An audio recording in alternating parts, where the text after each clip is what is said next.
ध्यानाभ्यास के लिए कृपया अपने नेत्रों को बंद कर लीजिए।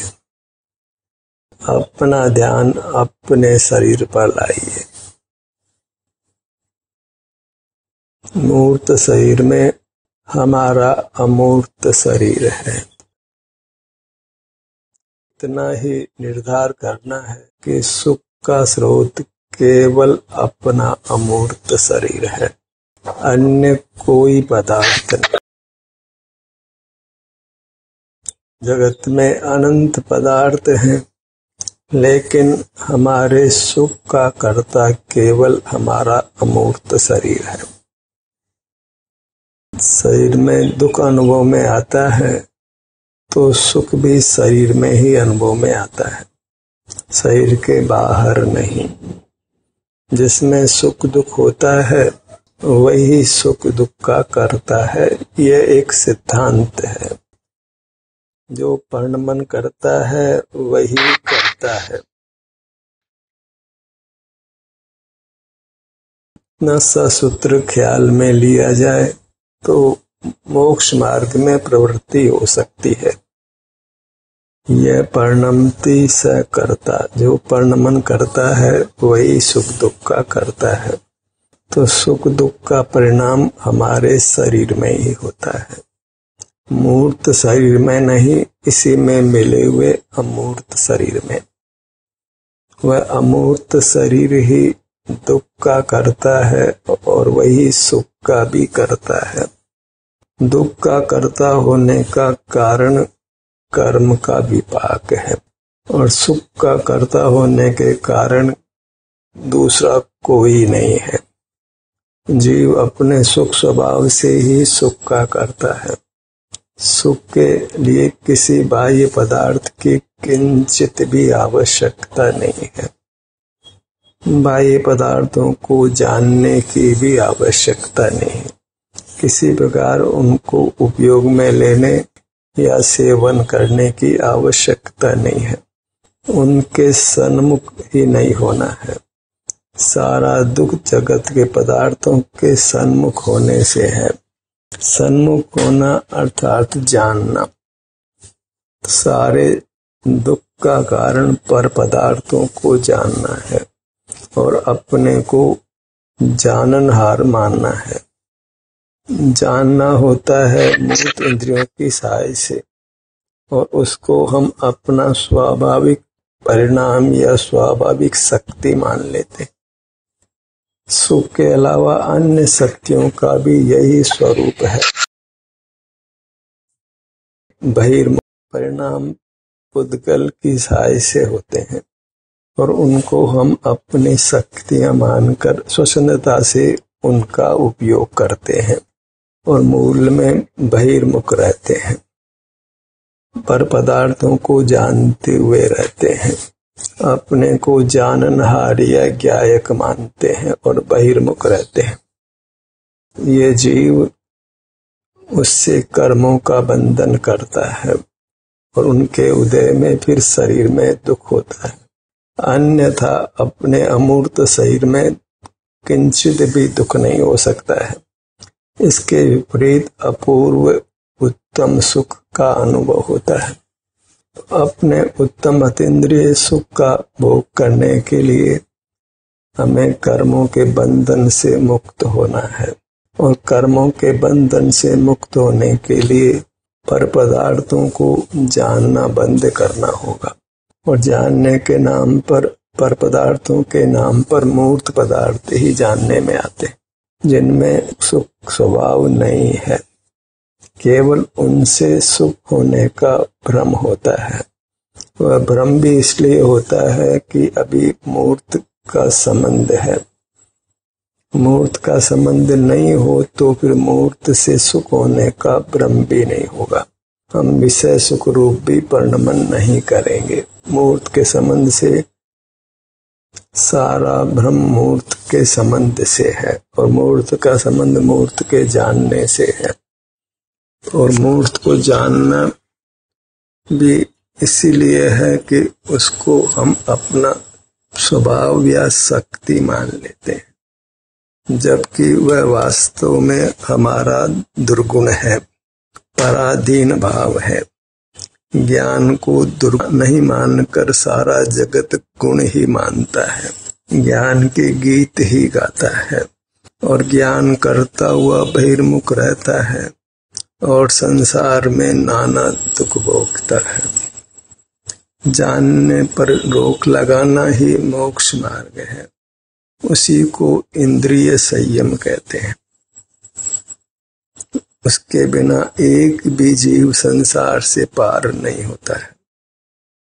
जानने को रोकना वही इंद्रिय निग्रह या इंद्रिय संयम है, क्योंकि जानना केवल मूर्त का ही होता है, अन्य अमूर्त पदार्थों का भी नहीं होता और अपने अमूर्त शरीर का भी जानना नहीं होता। इसमें सुख दुख के संवेदन से इसको हमने जाना ऐसा व्यवहार होता है। ये हमने आत्म साक्षात्कार किया। अपने आत्म प्रदेशों में जो सुख का संवेदन हम करते हैं उसी को कोई जानना कहे तो कहे, पर वास्तव में वह अपने सुख स्वभाव का परिणमन है। सुख का भोग है जो हमारा वास्तविक स्वरूप है। जीव को एक सुख स्वभावी देखो, इतना निर्धार कर लें तो फिर मोक्ष होने में देर नहीं लगती है।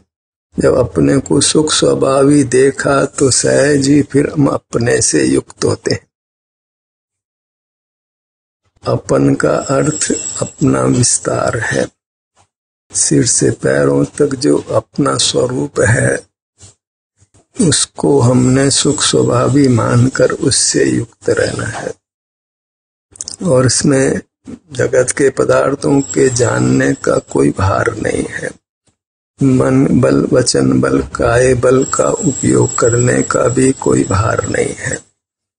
तो जो कर्म के संबंध से हमको दर्शन ज्ञान बल की जो शक्तियां प्राप्त होती हैं उनका वास्तव में सुख के लिए कोई उपयोग नहीं है। इनका उपयोग नहीं करते तो सहज ही सर्वांग में सुख का अनुभव होता है।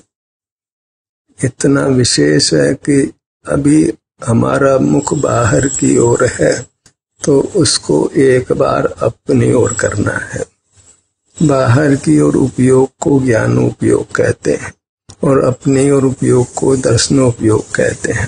तो दर्शनोपयोग से हम अपना मुख अपनी ओर करते हैं तो तत्काल ही शांति का अनुभव होता है और फिर शांति का अनुभव करते रहे, बहिर्मुख नहीं हो तो शीघ्र ही सकल कर्मों का क्षय कर हम परमात्मा पद को पा सकते हैं।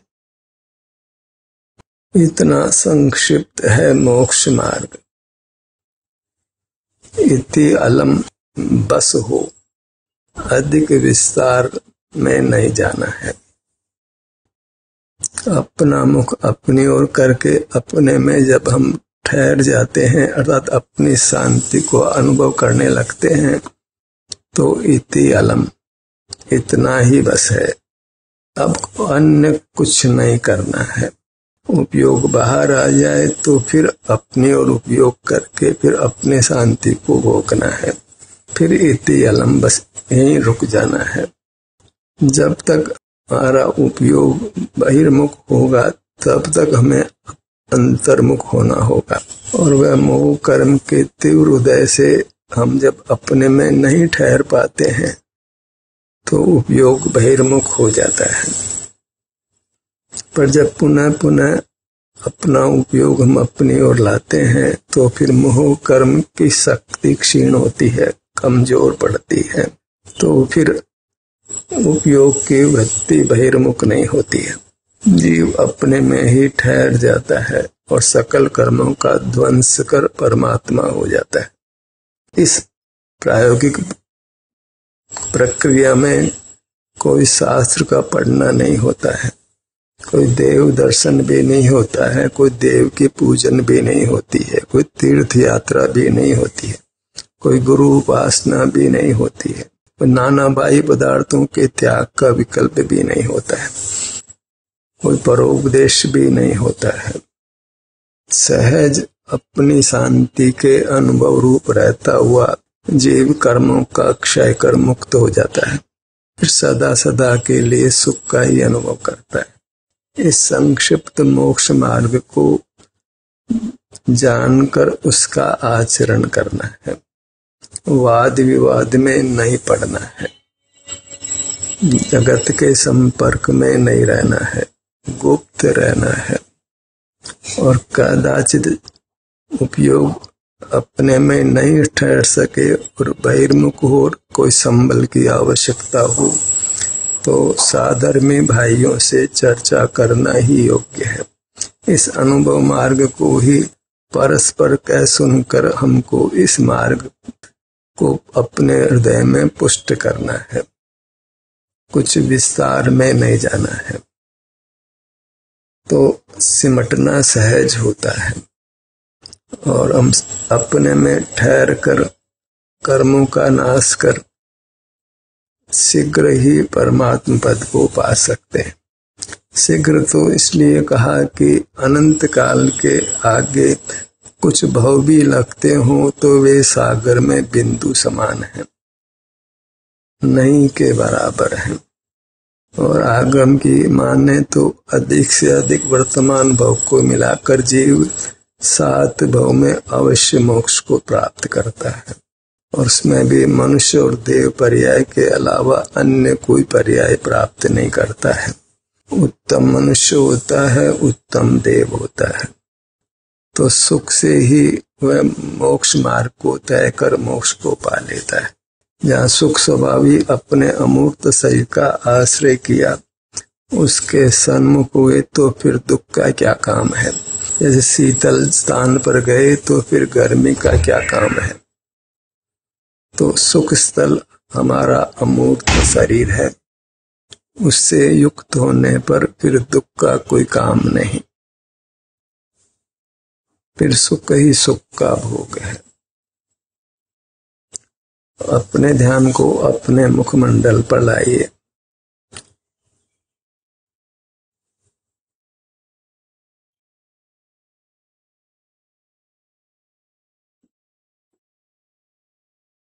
इसी को पुरुषार्थ कहते हैं। नियंत्रण करना अपने आप पर, सेल्फ कंट्रोल, पर के जानने से रोकना, इतना ही अनुशासन है, आत्मनियंत्रण है, इंद्रिय संयम है, इतना ही मोक्ष मार्ग है। अन्य कुछ भी दंड फंद करने से कुछ भी आत्महित नहीं है। एक अपने सन्मुख होकर होने वाली सुख शांति को भोगते रहना, इंद्रिय निग्रह करना, पर के जानने में नहीं पड़ना। जहाँ पर का जानना नहीं है फिर संसार ही नहीं है। मूल पदार्थों को जानने में कुछ भी सारपना घटता नहीं है, क्योंकि वे सुख स्वभावी नहीं है। और मूर्त से मिले हुए जो अन्य जीव हैं जिनके साथ हम व्यवहार कर पाते हैं, वे सर्व ही संसारी प्राणी हैं ही और प्राय मोक्ष मार्ग को जानते भी नहीं है, मोह से ग्रस्त हैं। तो वे तो कोयले के समान है जिनके संग से निश्चित ही हमको कालिमा लगनी है, अर्थात रागी द्वेषी होना है, कर्म से बंधना है। इसलिए जगत के जीवों के साथ व्यवहार नहीं करने में ही हमारा परम हित है। संसारी प्राणियों को जानना नहीं है, जैसे अचेतन पदार्थों को जानना नहीं है, ऐसे अचेतन से मिले हुए चेतन पदार्थों को भी जानना नहीं है। केवल उन जीवों से व्यवहार करना योग्य है जो आत्मस्थ रहना चाहते हैं, आत्मस्थ रहने का प्रयत्न करते हैं। आत्मस्थ का अर्थ यही है कि जो अपने काया में स्थित रहना चाहते हैं। काया शब्द से आत्मा का भाव यथार्थ रूप से भाषित होता है। क्योंकि इसी रूप में ये मैं हूँ ऐसी प्रतीति सहज होती है। बस इंद्रिय गम्य है वह अपना रूप नहीं है, और जो संवेदन गम्य है वही हमारा रूप है। मूर्त शरीर अमूर्त शरीर का एक ही आकार है। व्यवहार में तो जो मूर्त रूप से अनंत परमात्मा है उनकी हम मूर्त प्रतिमा बनाकर उनके दर्शन पूजन करते हैं, जहाँ चेतन का निवास भी नहीं है। प्राप्त मूर्त शरीर में तो अपने अमूर्त चेतन शरीर का निवास है, जो वैसा ही है जैसा परमात्मा है। पूरी तरह वह सुख स्वभावी ही है। उससे युक्त रहकर ही हम सुख को पा सकते हैं। सुख की कहीं बाहर सामग्री नहीं है। इंद्रिय ज्ञान में ही हम सुख की सामग्री को बाहर मान लेते हैं। यहाँ तो बाहर आना ही वर्जित है।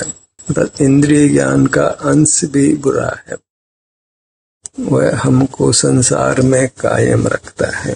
मूर्त पदार्थों को जानना ही संसार का हेतु है, और वही तो जानने के नाम पर हम जानते हैं। इतना विशेष है कि हमको स्वानुभव से एक श्रुत ज्ञान उत्पन्न होता है कि मोक्ष का मार्ग यही है, ऐसा विकल्प होता है। इस विकल्प का अभी सर्वथा निषेध नहीं है, यद्यपि अनुभव के समय यह विकल्प भी नहीं है, पर जिनको अनुभव होता है उनको अभी यह विकल्प होता है, जब तक जीव पूरी तरह अपने में स्थित नहीं होता है। तब उसको यह निश्चयात्मक ज्ञान होता है कि मैं सुख स्वरूप हूँ, सुख के अतिरिक्त अन्य कुछ नहीं हूँ। सुख ही मेरी स्वाभाविक शक्ति है, और अपने सन्मुख होने से सुख का अनुभव होता है, तो मुझे अपने सन्मुख होने का ही अहोरात्रि प्रयत्न करना है। यही मोक्ष का पुरुषार्थ है। अन्य कुछ धर्म नहीं है, चारित्र नहीं है, मोक्ष मार्ग नहीं है। अपने ध्यान को अपने धड़ भाग पर लाइए।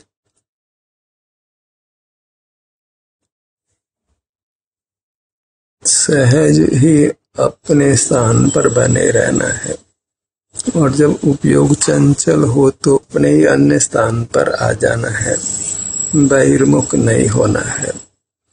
सहज का मार्ग है, क्योंकि अपने से युक्त होने में कोई पराधीनता नहीं है, पर की सहाय नहीं लेना पड़ती है, कोई रागादिक दोष भी उत्पन्न नहीं होते हैं। शांति से हम च्युत भी नहीं होते हैं। अपने सन्मुख बने रहना और निरंतर शांति को भोगते हुए जीना है। आपका अनुभव कर ही परम सुख दशा को प्राप्त करता है, वही परमात्मा दशा है। अंतरंग में हम परमात्मा ही हैं, तीनों काल बिना अपवाद के। बस अंतरंग से युक्त होना है, अन्य कुछ नहीं करना है। बहिरंग दशा को बुरा जानना है, निंद जानना है, उसी को इंद्रिय ज्ञान निंद है ऐसा कहा जाता है, क्योंकि उसमें स्वरूप च्युति होती है। इंद्रिय ज्ञान में हम जानते ही हैं और उसी से आकुल व्याकुल रहते हैं, और जानने का कोई अन्य स्वरूप नहीं है।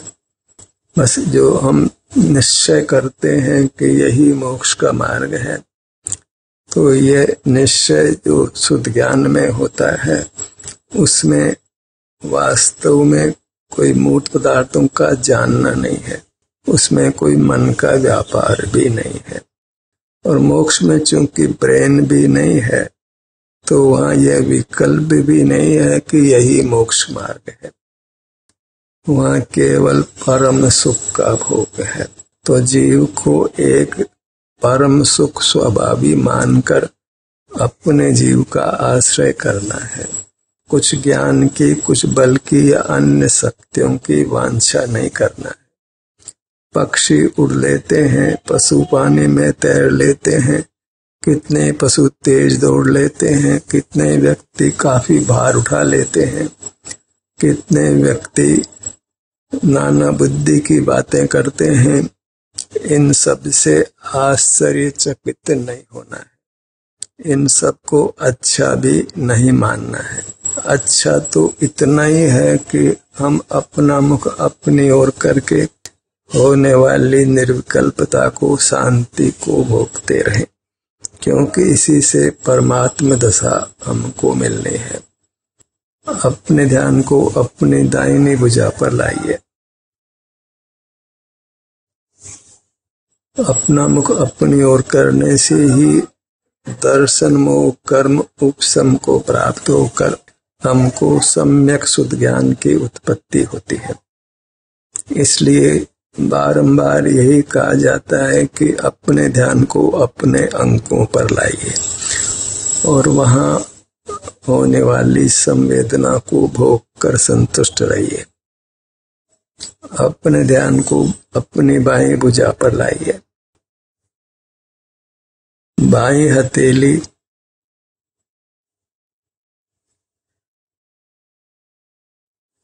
और इस मार्ग के अनुभव से ही परीक्षा करनी है, क्योंकि कसौटी अनुभव है। कितने जीव आगम को कसौटी मानते हैं, सो ये उनकी मान्यता सही नहीं है। आगम प्रमाण मानते हैं तो उनका ये चिंतन भी योग्य नहीं है। अनुभव ही प्रमाण है। आगम किसने कहा, वह सम्यक दृष्टि था या नहीं था, इसका कोई हमारे पास तराजू नहीं है। तो हमको अनुभव को कसौटी मानकर उसी से मार्ग की परीक्षा कर मार्ग पर चलना है, अन्यथा फिर पराधीन होकर यथार्थ मोक्ष मार्ग को पाना कदापि संभव नहीं है। मार्ग स्वाधीनता का है, स्वाधीनता से ही प्राप्त होता है, और स्वाधीनता नाम स्वानुभव का है, अपने मूर्त के सन्मुख होकर रहने का है। अपने ध्यान को अपने दाहिने पैर पर लाइए,